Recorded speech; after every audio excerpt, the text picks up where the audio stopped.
जय हिंद दोस्तों, मैं हूं कर्नल दानवीर और आप देख रहे हैं मेरा यूट्यूब चैनल दानवीर सिंह।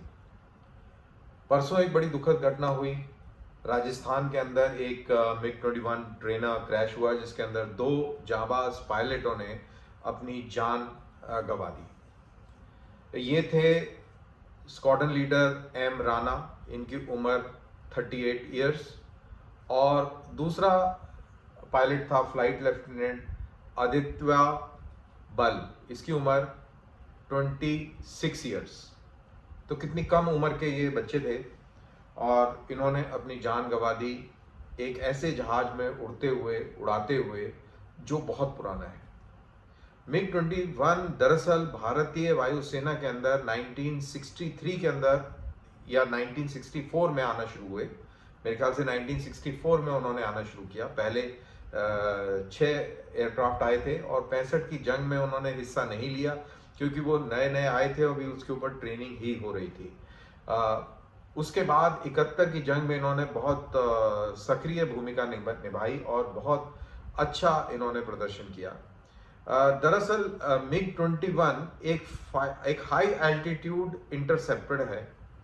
इसका काम ये था, जब बनाने वालों ने जब इसको बनाया तो उसका काम था अमेरिकी बॉम्बरों को इंटरसेप्ट करके तबाह करना। इसके लिए जो इसकी स्पीड है वो बहुत हाई स्पीड रखी गई।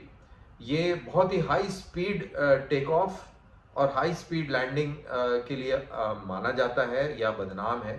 खासतौर से हाई स्पीड लैंडिंग के लिए इसकी जो लैंडिंग स्पीड है वो बहुत ही ज़्यादा है, जो नॉर्मल एयरक्राफ्ट है उससे कहीं ज़्यादा है, और इसके अंदर गलती गुंजाइश का कोई स्कोप नहीं है। बाकी जो एयरक्राफ्ट होते हैं उनमें काफ़ी स्कोप है, और मिग 21 क्योंकि आप ये कह लीजिए कि एक किस्म का एक रॉकेट जहाज है, उसके अंदर गलती की गुंजाइश बहुत कम है। और इसकी जो रिप्लेसमेंट इन्होंने करी हंटर को, हॉक हंटर ब्रिटिश एयरक्राफ्ट था, बहुत अच्छा एयरक्राफ्ट अगेन, उसकी बदली इन जहाज़ों ने करी। और ये जहाज़ हमने जिस काम के लिए बनाया था उस काम में इस्तेमाल नहीं किया, हमने इसको हर चीज़ में इस्तेमाल करने लग गए। ये अब बॉम्बर भी हो गया, ये इंटरसेप्टर भी हो गया, ये रिकॉनेसेंस मिशंस के लिए भी जाने लगा, और ये सारे तमाम वो काम करने लगा जिसके लिए ये बना ही नहीं था। ये सिर्फ इंटरसेप्शन के लिए बना था।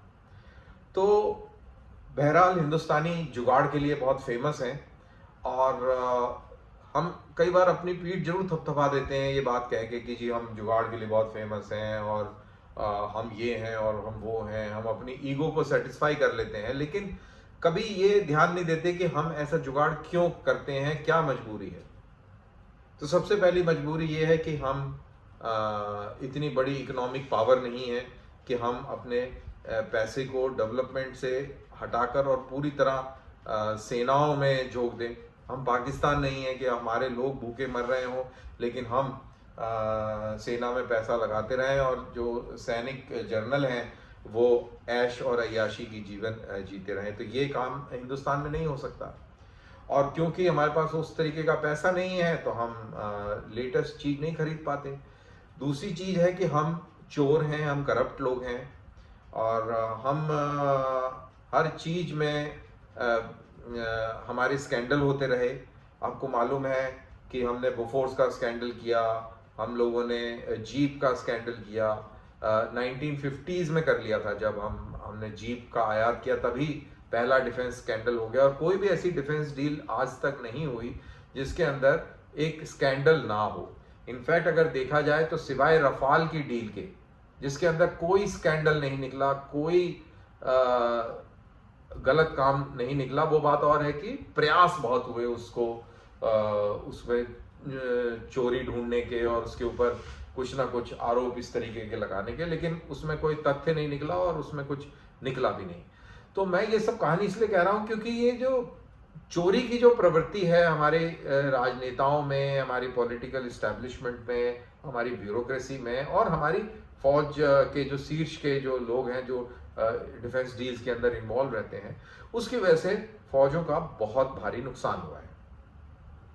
अब ये उसी नुकसान का और उसी तबाही का नतीजा है कि हम एयरफोर्स के अंदर बेस्ट एयरक्राफ्ट अभी तक उस तादाद में इंडक्ट नहीं कर पाए, जबकि हमारे को requirement 114 multi engine fighter aircraft की है, लेकिन वो अभी तक हम पूरी नहीं कर पा रहे हैं, क्योंकि हमें डर बहुत लगता है अब, क्योंकि इतने सारे स्कैंडल हो गए हैं, तो कोई भी डील को फाइनलाइज करने में बहुत डर लगता है कि कहाँ पर क्या चीज़ निकल आए और किसका पॉलिटिकल कैरियर खराब हो जाए वगैरह वगैरह।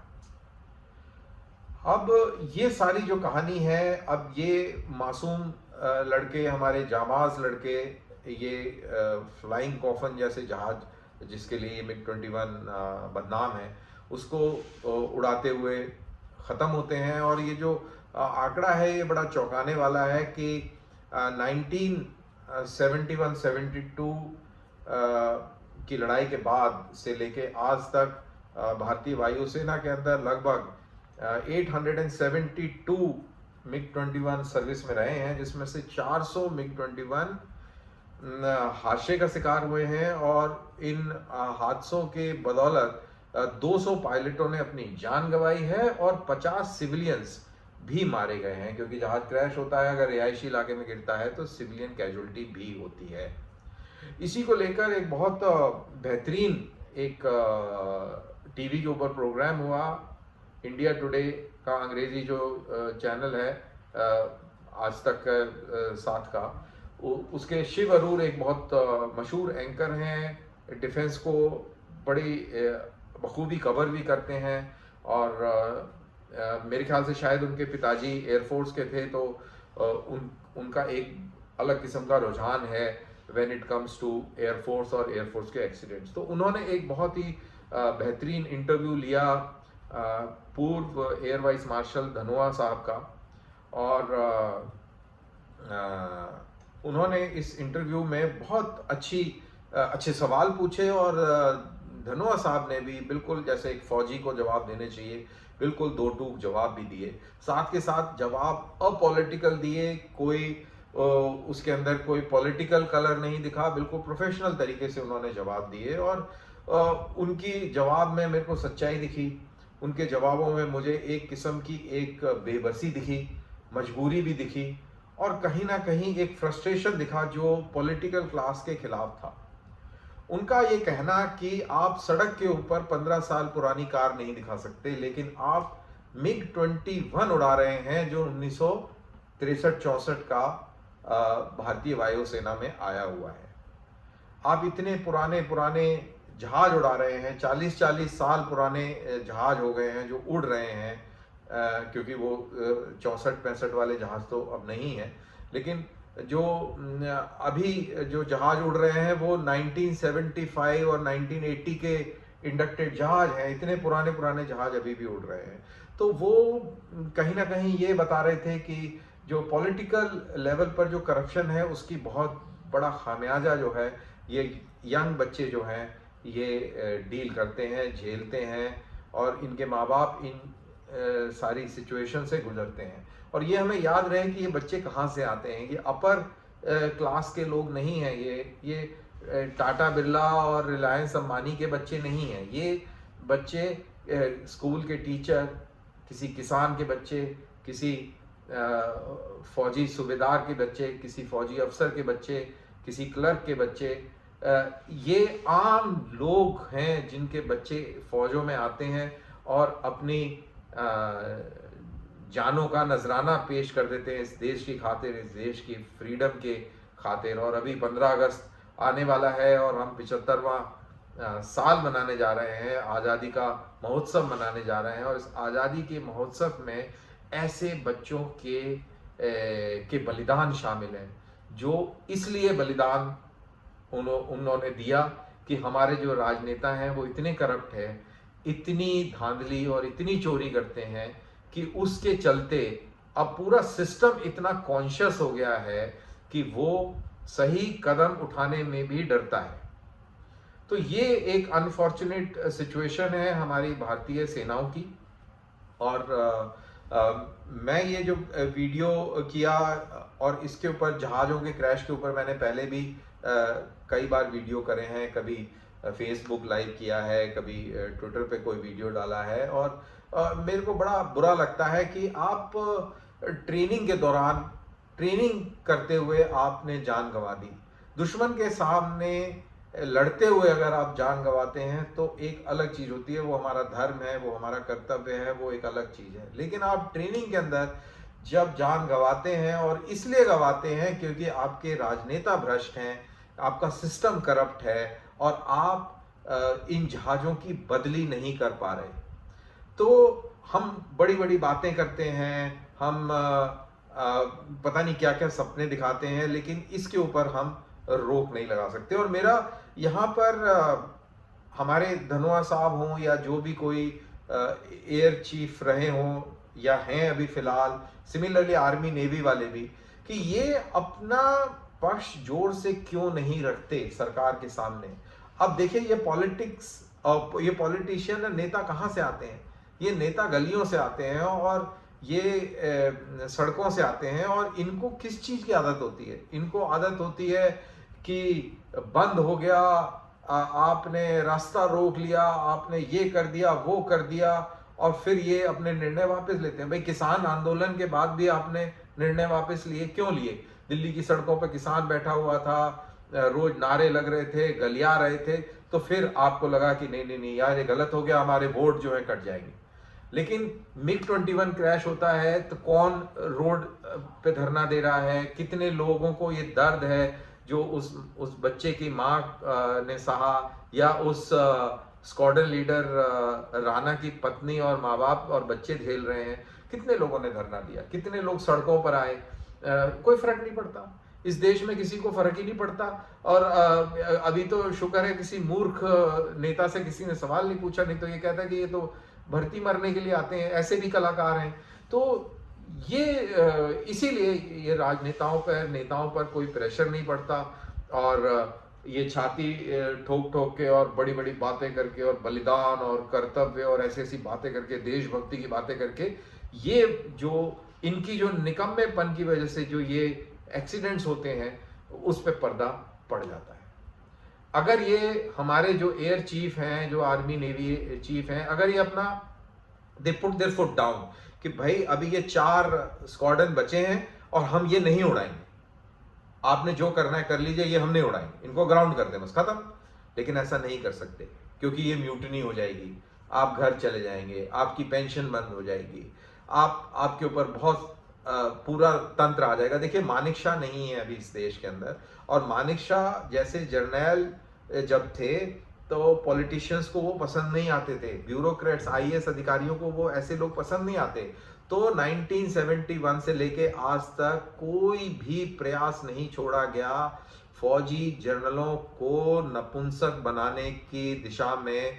निरंतर ये लोग कदम उठाते रहे, और अभी लेटेस्ट जो इन्होंने ये जो खेल रखा है CDS का, ये एक अलग तमाशा और गाजर लटका रखी है, जिसके पीछे अब ये चूहों की तरह दौड़ रहे हैं कि गाजर मुझे मिल जाए, मुझे मिल जाए। तो किसी की हिम्मत नहीं है कि कोई ये कह दे कि आप जो है ये गलत कर रहे हैं, और आप को इस चीज़ का संज्ञान लेना चाहिए और ये तुरंत कार्रवाई करनी चाहिए। अब आपका मुल्क इतना भी गरीब नहीं है कि वो 4 स्क्वाड्रन के लिए वो कुछ जहाज ना खरीद सके। अरे इससे इतने लोगों के तो अगर सारे नेताओं के घरों में और IAS अधिकारियों के घरों में छापे मारे जाएं तो कितने बड़े बड़े पहाड़ नोटों के इकट्ठे हो जाएंगे कि आप ये सारे स्क्वाड्रन सिर्फ इनके रिश्वतों के पैसे से खरीद लेंगे। ये हालत है करप्शन का इस देश के अंदर। अभी आपने देखा कि बंगाल के अंदर कैसे नोटों के पहाड़ निकले। क्या ऐसे लोगों को कोई फर्क पड़ता है कि स्क्वाड्रन लीडर राणा खत्म हो गए और स्क्वाड्रन फ्लाइट लेफ्टिनेंट बल बेचारा खत्म हो गया, उसके माँ बाप रो रहे हैं, बीवी बच्चे रो रहे हैं, उनके ऊपर क्या बीतेगी? इनको किसी को फर्क नहीं पड़ता। टेलीविजनों के ऊपर भी आप हिंदू मुस्लिम बकवास देखते रहेंगे, लेकिन कोई इस तरीके की सीरियस गंभीरता से कोई बात करता है? कोई किसी ने रक्षा मंत्री से या नरेंद्र मोदी से कोई सवाल पूछा, या राहुल गांधी से सवाल पूछा कि जब नरेंद्र मोदी सरकार ने रफाल खरीदने के लिए एक अच्छा कदम उठाया और रफाल को खरीद के लेके आए, तो इन्होंने जबरदस्ती का एक पॉलिटिकल फायदे के लिए चौकीदार चोर है का एक जबरदस्ती का एक ड्रामा पेल दिया। उससे किसका नुकसान हो रहा है? उसका नुकसान तो फौज को होता है, उसका नुकसान तो इन गरीब बच्चों का होता है जो गरीब घरों से आते हैं, आम घरों से आते हैं, इस देश के लिए अपनी जानों का नजराना लेके आते हैं, उनका नुकसान होता है। तो ये जब तक हम एज सिटीजन्स, जब तक हम उस लेवल की हमारी जागरूकता नहीं होगी, जब तक हम इनके माँ बाप का, इनके घर वालों का दर्द अपना दर्द समझकर नहीं जिएंगे या उस चीज को उस तरीके से इंपॉर्टेंस देंगे, तब तक ये तमाशा होता रहेगा, ये खिलवाड़ होता रहेगा। क्योंकि राजनेताओं ने, सरकारों ने गाजर टांग रखी है, हमारे अधिकारी उसके पीछे चूहों की तरह दौड़ रहे हैं कि गाजर मुझे खाने को मिल जाए। करप्शन वाले करप्शन कर रहे हैं और शहीद होने वाले अफसोस कि शहीद होते जा रहे हैं। इसी के साथ ये मेरा वीडियो यहाँ ख़त्म होता है। फिर मुलाकात करते हैं किसी नए वीडियो के साथ। जय हिंद।